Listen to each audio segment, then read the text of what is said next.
नमस्कार दोस्तों, हमारे चैनल में आपका स्वागत है। हम आपके लिए प्यारी सी कहानी लेकर आए हैं। कहानी का शीर्षक है विश्वास की लो। आइए हम आपको कहानी की भूमिका बताते हैं। विश्वास यह एक ऐसा शब्द है जिसे हम रोज सुनते हैं, पर कभी-कभी जीवन की ठोकरों में इसकी कीमत समझ आती है। यह कहानी सिर्फ दो किरदारों की नहीं है, बल्कि हर उस इंसान की है जो टूटे सपनों, बिखरे रिश्तों और अपमान के बीच फिर से खड़ा हुआ, केवल एक विश्वास के सहारे। वाराणसी की सुबह कुछ खास होती है। सूरज जैसे ही गंगा की लहरों पर सुनहरी चादर बिछाता, मंदिरों की घंटियों की गूंज पूरे शहर को जगाने लगती।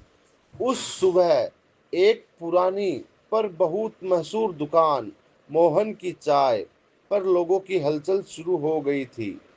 मोहन एक 68 वर्षीय बुजुर्ग, जिनकी मुस्कुराहट में अनुभव और आंखों में गहराई थी, हर रोज आने वाले ग्राहकों से ज्यादा उनकी कहानियां पहचानते थे।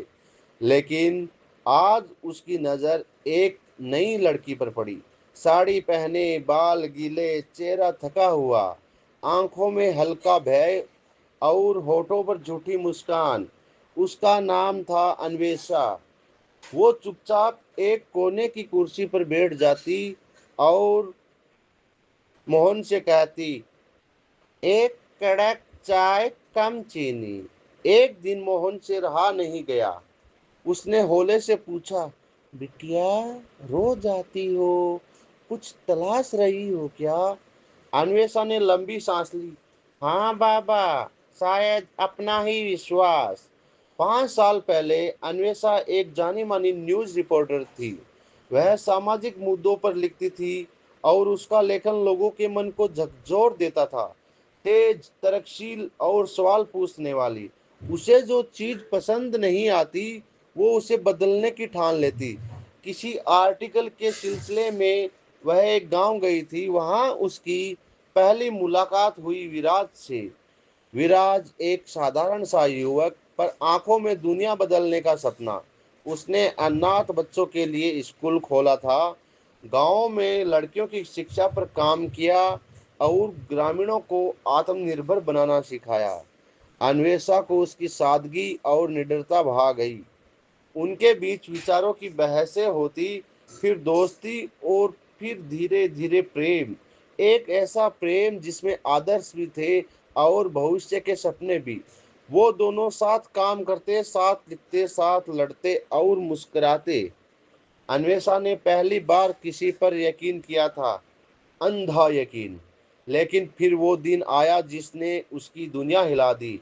एक बड़ी योजना जिसमें विराज काम कर रहा था, उसमें घोटालों का आरोप लगा। मीडिया में ब्रेकिंग न्यूज आई, समाज सेवी विराज पर 10 लाख की सरकारी योजना में गड़बड़ी का आरोप। अन्वेषा स्तब्ध थी। पहले तो विश्वास नहीं हुआ, पर जब उसी के अखबार ने बिना तथ्य की पुष्टि के उसे भ्रष्ट घोषित किया, वो टूट गई। उसे लगा विराज ने उसके साथ झूठ बोला।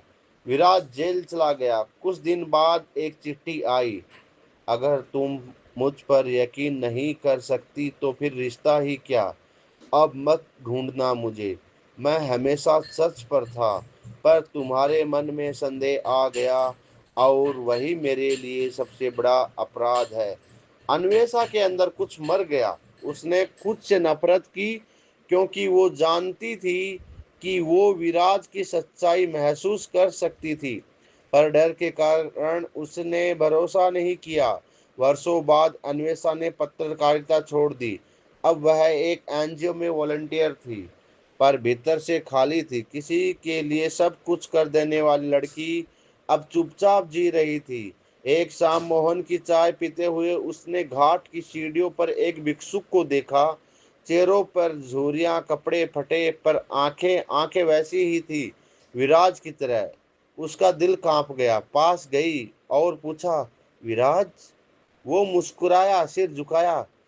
तुम अब भी मुझसे यही पूछ रही हो? तुम्हें अब भी यकीन नहीं? अन्वेषा के आंसू बह निकले। मुझे तुम पर नहीं, खुद पर भरोसा नहीं था विराज, डर गया था मेरा विश्वास।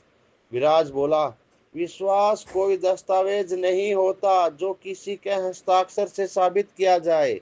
यह तो वो धड़कन है जो बिना सबूत के भी साथ चलती है।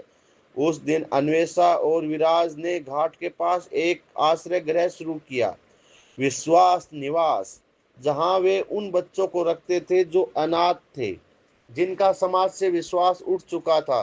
धीरे धीरे उनकी दुनिया फिर से रोशन हुई, रिश्तों की नींव फिर से मजबूत हुई। दोनों ने शादी नहीं की क्योंकि उनका रिश्ता किसी नाम का मोहताज नहीं था, वो सिर्फ विश्वास पर खड़ा था। कभी कभी हमें दूसरों पर नहीं, अपने अंदर के डर पर भरोसा नहीं होता, लेकिन जब हम खुद से लड़ना सीख जाते हैं तभी किसी और पर विश्वास कर पाते हैं। दोस्तों, इस कहानी से हमें यह सीख मिलती है, कोई अपना है तो उस पर विश्वास करिए, शायद वह गलत ना हो, उसे गलत बनाया गया हो। इसलिए जो रिश्ता विश्वास से चल रहा हो उस पर विश्वास जरूर बनाए रखना चाहिए।